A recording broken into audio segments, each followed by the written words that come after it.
비가 상당히 많이 내리고 있습니다. 주변에 상당히 불편하실 것 같은데 오늘 새벽에 충남 지역부터 비가 이렇게 와서 아마 그쪽은 특별재난지역 선포까지 얘기가 되고 이 예전 작년 경우를 이렇게 보면은 익산 이쪽, 성당 이쪽, 하나 이쪽도 같은 영향을 받아서 항상 그쪽이 침수 지역이었거든요. 걱정이 많이 되는데 일단 시청 관계관 여러분들 잘 큰 피해가 없도록 우리 농가들한테 큰 피해가 없도록 해보고 대응할 수 있으면 좋겠다는 말씀입니다.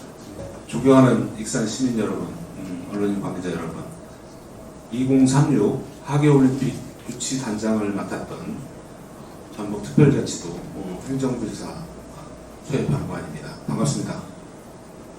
오늘 저는 익산이 바뀔 수 있다는 새로운 가능성을 여러분들과 함께 나누고자 이 자리에 섰습니다. 지난번 기자회견 때 젊은 익산 다음 만들기 5가지 의제를 제가 제안한 바가 있습니다. 원도심을 젊게 하자, 미래를 젊게 하자, 산업을 젊게 하자, 문화를 젊게 하자, 도시를 젊게 하자, 이 5가지 의제를 제가 기자님들한테 제안을 드렸었는데 오늘은 그거에 대한 일환으로 젊은 익산 다음 만들기를 한 일환으로 이해해 주시면 고맙겠습니다. 오늘 제가 말씀드리고 싶은 내용은 바로 익산형 돈구장 이야기입니다. 기자님들 이제 보도자료를 먼저 나눠드렸습니다만은 처음에 봤을 때 상당히 낯설고 황당하고 허황되게 들릴 수 있다는 생각이 듭니다. 하지만 저는 지금 단순한 경기장이 아닌 익산의 미래를 설계하는 플랫폼을 플랫폼을 제시하고자 오늘 이 자리에 섰습니다. 2024년 전북특별자치도 행정부지사로서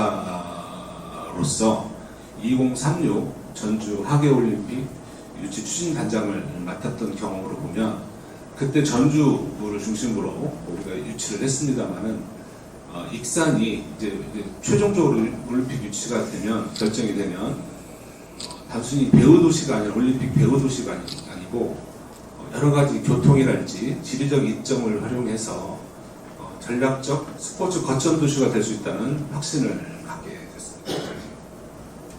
여러분들 기자님들 혹시 프로야구 관심이 많으시죠? 저도 프로야구 많이 보는데 2024년에 프로야구 관중이 1000만 시대가 열렸습니다. 울산과 성남은 지금 벌써부터 프로야구 11구단 유치에 뛰어들었습니다. 그리고 우리 전북은 2036 전주 하계올림픽 유치라는 국가적 도전을 지금 하고 있습니다. 야구는 사상 최대의 관중들을 지금 부과를 하고 있고 스포츠 인구들도 계속적으로 늘어나고 있습니다. 올림픽이라는 기회를 계기로 전북 전체가 도약을 준비하고 있습니다. 제가 묻고 싶습니다. 그런데 익산은 지금 무엇을 준비하고 있습니까? 어떤 미래를 이야기하고 있습니까? 지금 익산은 제가 생각하기에 너무 조용합니다. 변화를 두려워하고 도전을 외면을 하고 있습니다. 벽을 부딪혀서 무너뜨리면 다리가 된다라는 말이 있습니다. 그래서 오늘 저 익산 토박이 익산의 아들 젊은 소명관이 익산의 시민들의 상상력을 깨우기 위해서 이 자리에 서게 됐습니다. 익산도 대한민국 변화의 한가운데서 전북 도약의 중심에서 이제는 당당하게 존재감을 드러내야 된다고 생각을 합니다. 아까도 말씀드린 대로 돔구장은 단지 야구를 위한 공간이 아닙니다. 비 오는 날에도 우리 아이들이 뛰어놀 수 있는 곳, 어르신들이 건강을 지키는 실내 생활 체육 공간, 그리고 청소년들이 K 컨텐츠를 즐기고 꿈꾸는 무대가 될 수가 있고요. 그리고 도시의 문화와 경제가 살아 움직이는 거점 역할을 돔이 할 수 있을 거라고 확신을 합니다. 익산현 돔은 단순히 야구 경기장으로서만이 아니고 올림픽이 유치가 되면 올림픽 훈련 캠프하고 에리게임 경기장으로서 역할을 할 수가 있습니다. 그리고 프로야구 11구단 유치를 하기 위해서 아주 훌륭한 인프라 기반이 될 수 있어서 우리 전북이 프로야구 유치를 위한 포지셔닝을 잘 할 수 있는 기초가 될 수가 있고요. 그 다음에 생활체육과 청소년 스포츠 중심지의 역할로 자리매김할 수가 있습니다. 또한 공연, 이벤트, 아이스 공간으로서의 충분한 역할이 가능하고요. 체류형 관광과 도시 브랜드를 한층 높이는 그런 역할을 할 수 있을 거라고 확신을 합니다. 돔 하나만으로는 당연히 부족합니다. 돔을 중심으로 스포츠타운을 조성을 하고 우리 익산이 가지고 있는 관광 역사문화 자원이 있죠. 보석박물관도 있고 이륵사지, 쌍문, 왕궁유적 등 지역 자원과 연결해서 관광 동선을 확장을 해야 된다고 생각합니다. 네, 많은 분들이 아마도 우리 기자님들 궁금해 하실 것 같습니다. 익산에서 돔이 가능하냐? 대도시도 아닌데. 그리고 그 많은 예산을 어떻게 누가 감당할 것이냐? 그리고 만들어 놓으면 과연 사람들이 오겠느냐? 이런 질문들을 아마 기자님들이 굉장히 궁금해했을 것 같고요. 저는 깊이 생각을 해본 결과 단언컨대 가능하다고 생각합니다. 지금 상상하지 않으면 실현이 될 수가 없습니다. 싹을 틔워야 열매도 기대할 수가 있는 것입니다. 제가 돔구장은 보통 서울 수도권 중심으로 거대 도시가 추진을 해왔습니다. 근데 돔은 아니지만 중소도시에서 스포츠하고 관광을 결합해서 성공시킨 사례를 제가 좀 소개를 좀 시켜드리겠습니다. 여기 마이크 좀 빼고 하겠습니다. 네. 여기 표를 좀 보시면은요. 근데 그 중소도시 스포츠 인프라 조성 사례를 제가 세 가지를 들고 왔습니다. 하나는 경기도 화성에 있는 드림파크라는 데고요. 또 하나는 부산 기장에 있는 현대차 드림볼 파크라는 게 있습니다. 그리고 충북 보은에 보은 스포츠파크가 있습니다. 근데 이 화성 드림파크는 아마 야구 좋아하시는 우리 기자님들도 다녀오셨을 거예요. 자녀분들이 계신 분들은. 여기는 이제 예전에 미군 매양리 사격장, 공군 사격장이 있었던 곳인데 이게 이제 철수가 되면서 도시 재생 사업으로서 리틀 야구장을 중심으로 해서 스포츠 파크를 조성한 사례입니다. 지금 야구장이 14면이 있고요. 축구장, 수영장 등도 갖추고 있습니다. 여기는 화성은 그래서 화성은 야구도시라는 브랜딩을 이것을 스포츠 파크를 통해서 좀 하고 있고 연간 70만 명이 지금 다녀가고 있습니다. 지역 경제 활성화에 상당히 많은 도움이 되고 있고요. 부산 기장 같은 경우는 부산 기장의 인구가 기장 보낸 거 15만 명입니다. 우리보다는 좀 적지만은 여기도 야구 중심의 체육 기반 확충 시설을 만들어 놓고 야구장 2면 보조 시설을 하고 있고 여기는 이제 프로야구 2군 경기랄지 지역 대회 등을 유치를 하고 있습니다. 충북 보은 스포츠파크 같은 경우는 생활체육 중심의 시설을 좀 갖추고 있고 축구장, 테니스장, 야구장 등이 있고 여기는 뭐 전지훈련이랄지 이런 지역 대회 등을 통해서 하고 있습니다. 제가 이거를 말씀드리는 이유는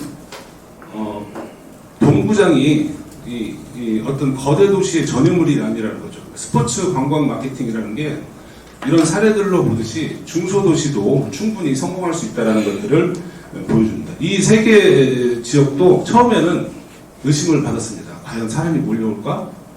예산을 어떻게 감당할까? 그렇지만 이 체육시설들이 시민들과 함께 노력을 해서 스포츠와 관광이 결합한 지역경제의 중심으로 지금 우뚝 서 있다는 말씀을 드리고요.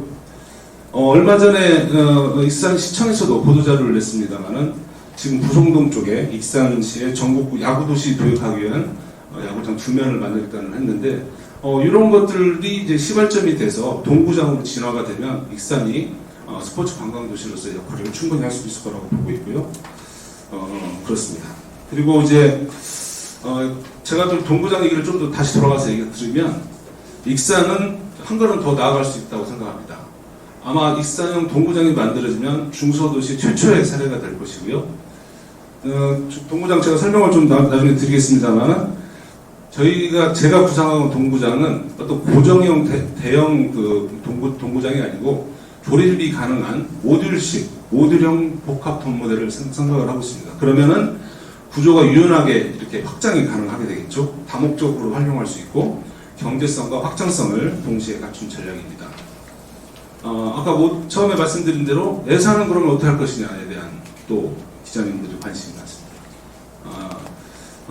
예산은 동구장 할 때 제가 좀 설명을 드리겠습니다만은 북쪽동 같은 경우는 한 2,400억 정도가 들었습니다. 여기 이제 도쿄돔이나 삿포로돔 같은 경우도 이제 인천에 있는 인스파이어 아레나 같은 경우는 돔 구장은 아닙니다만 한 2,500억 정도가 들었고, 익산이 그러면 재정이 2조가 안 되는 그런 익산 예산도 어떻게 감당할 것인지에 대한 문제인데, 이 문제는 당연히 익산시 재정만으로는 충당이 불가능합니다. 그래서 제가 생각하는 것은 당연히 국비가 들어가야 되는 거고요, 지방비가 들어가야 되는 거고, 전북도 예산, 익산시 예산, 그리고 또 중요한 것은 민자 유치입니다. 그러니까 국비, 민자, 지방비로 설계를 하게 되면 저는 가능할 거라고 보고 있고요. 콘서트랄지, 박람회, 청소년 대회, 생활 스포츠 대회, e스포츠까지 이런 연중 콘텐츠가 끊이지 않게 기획을 한다면은 투자자와 기업가가 움직일 거라고 생각이 듭니다. 이 동구장은 이렇게 많이 들어가는 예산이 들어가는데, 지금 저는 당장 짓자고 제안을 드리는 건 아닙니다. 단계별 추진 계획을 통해서 실현 가능성을 당연히 높여야 된다고 생각을 하고요. 입지, 어디에다가 둘 것인지, 그러니까 예산 문제는 당연히 시민의 혈세를 통해서 이제 하는 거기 때문에 시민과 전문가의 공론화를 거쳐서 신중하게 결정해야 된다고 보고 있고요. 저는 앞서도 말씀드린 대로 행안부에서 교부세관의 지방재정 경제 실천을 한 그런 재정 경험을 토대로, 역량을 토대로 익산 시민들과 함께 이 문제도 신중하게 같이 노력하겠다는 말씀을 드립니다. 해외와 국내 사례를 제가 좀 설명을 드리겠습니다. 여기 보시면 국내 복합돔 비교표를 제가 해놨는데요. 고척 스카이돔 잘 아시죠? 국내 유일의 돔 야구장입니다. 여기는 서울 구로구에 있고 2015년에 만들어졌고요. 키움 히어로즈의 전용 구장이죠. 그래서 국내에서 여기는 주로 이제 야구 경기를 하게 되고, 야구 경기 안 했을 때는 중소형 콘서트랄지 e스포츠 대회 같은 것을 개최를 하고 있습니다. 인천의 영종도에 가시면은 인스파이어 아레나라는 데가 2024년에 개장을 했습니다. 여기는 콘서트의 성지라고 할 수 있습니다. 어마어마하게 많은 콘서트 하고 있는데, 여기는 돔 구장은 아닙니다. 아레나라는 것은 가운데에 무대가 있고 사방으로 관객석이 있어서 이렇게 콘서트하기에 적합한 그런 곳을 아레나라고 보통 많이 하는데, 공연 e스포츠 아이스를 하고 있고 15,000명 정도 수용이 가능합니다. 그리고 복합 문화 공간이 좀 주변에 있고요. 대규모 공연 및 국제 행사를 하고 있습니다. 여기는 개장한 지 7개월 만에 200만 명의 지금 방문객이 엄청나게 인기가 좋습니다. 일본에 있는 도쿄돔, 요미우리 자이언츠의 전용 구장이죠. 잘 아시다시피 1988년에 만들어졌습니다. 야구장과 콘서트를 하면 55,000명을 수용이 가능하고요. 여기는 이제 문화관광, 도쿄돔 시티라는 명칭을 가지고 도쿄 대표 문화관광시설을 통해서 콘서트를 할지 쇼핑 관광과 결합해서 상당히 많은 지역경제 효과가 있고, 여기는 도쿄돔은 1년에 1,000만 명 이상의 방문객이 지금 되고 있습니다. 삿포로돔, 일본 삿포로에 있는 거죠. 2001년에 만들어졌습니다. 여기는 야구장과 다목적 경기장. 여기는 특이한 것은 고정 관람석이 없는 다목적 공간이라는 겁니다. 여기는 스포츠 문화 관광 유치 가능해서, 여기는 삿포로는 한 150만 명 정도의 관람 방문객이 지금 하고 있습니다. 제가 이제 이 얘기를 좀 비교를 들으시면 좀 이해가 좀 되실 거라고 보고, 그럼 익산이라는 데는 중소도시인데 여기 다 대도시들이잖아요. 익산은 어떤 장점이 있느냐? 제가 봤을 때는 익산도 KTX, 호남고속도로, 교통인프라를 활용하면 아마도 연간 100회 정도의 콘서트랄지 이벤트를 개최를 하고 연간 40만 명에서 60만 명 방문이 가능할 거라고 봅니다. 그러면은 한 300억 원 이상의 지역소비 유발 효과가 이제 기대가 됩니다.